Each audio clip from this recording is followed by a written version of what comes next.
Orang Indonesia ini selalu pinter cari istilah yang enak didengar. Dia bukan miskin, dia prasejahtera. Mbok ya bilang miskin ya miskin gitu loh. Gak enak, tapi kita sebagai pemimpin kita harus berani lihat itu. Saya ingin menghimpun seluruh kekuatan bangsa Indonesia untuk bersama-sama kita bersatu, kita kompak, kita akan mengolah, akan mengelola, akan menjaga kekayaan kita supaya bisa dinikmati, dirasakan kebutuhan oleh rakyat kita, saudara sekalian. Saudara sekalian, masih terlalu banyak rakyat kita yang berada dalam keadaan miskin. Orang Indonesia ini selalu pinter cari istilah yang enak didengar. Dia bukan miskin, dia prasejahtera.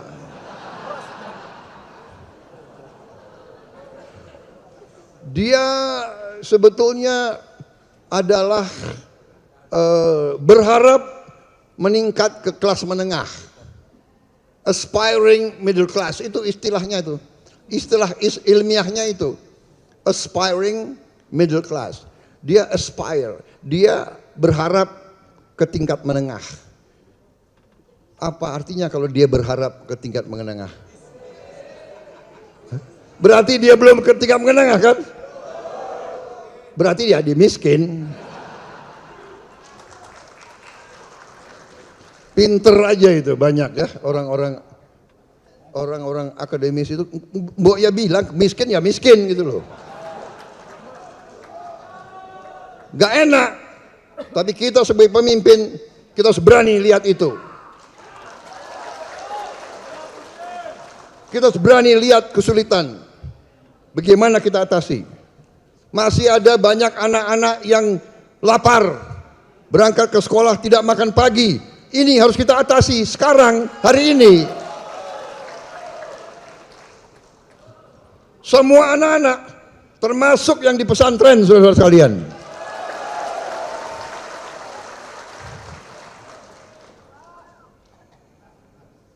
Jadi masalah makan ini bukan masalah untuk cari disenangi, untuk mencari popularitas, tidak. Ini masalah strategik.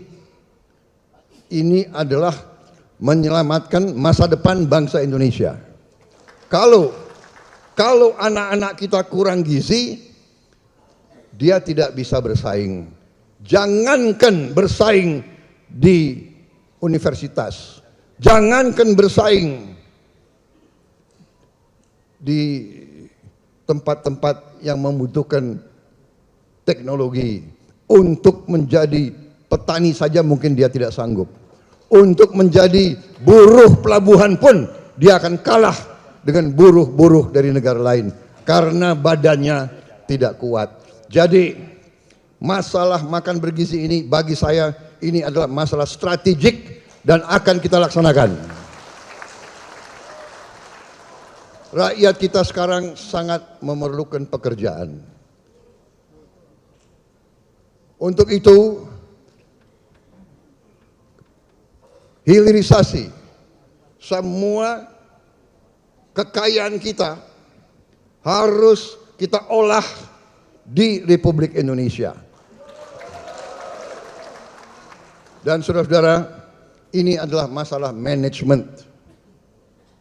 Kita ternyata kekayaan kita sangat besar dan dalam waktu dekat kita akan mengkonsolidasikan semua kekayaan kita.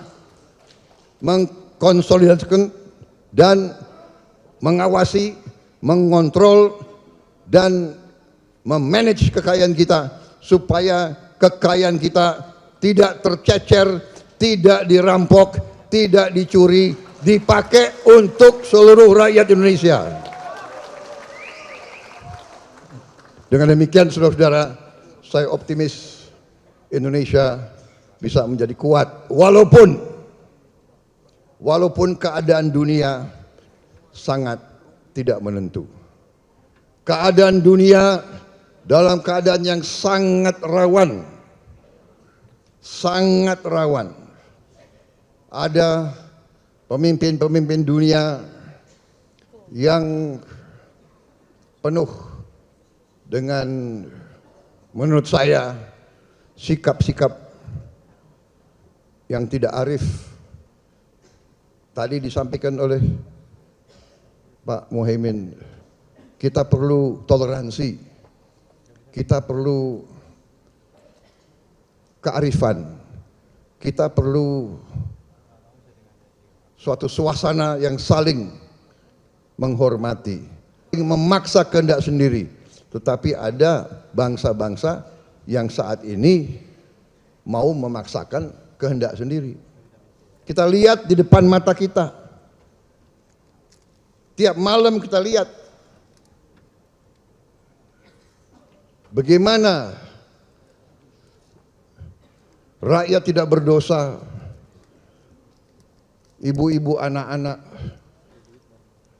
dibantai, dibom, bukan dalam jumlah sedikit, dalam jumlah ratusan ribu. Dan sikap-sikap yang seperti itu sedang membawa dunia dalam keadaan yang sangat rawan. Saudara-saudara,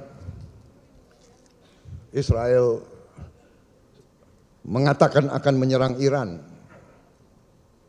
Iran mengatakan siap menerima serangan dan akan membalas secara besar-besaran. Saudara-saudara,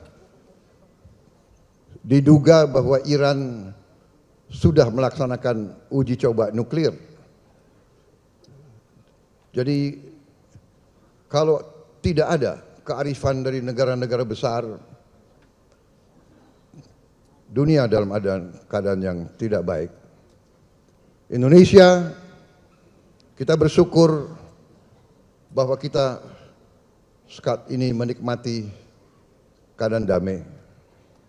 Kita bersyukur ibu kota kita tidak dibom.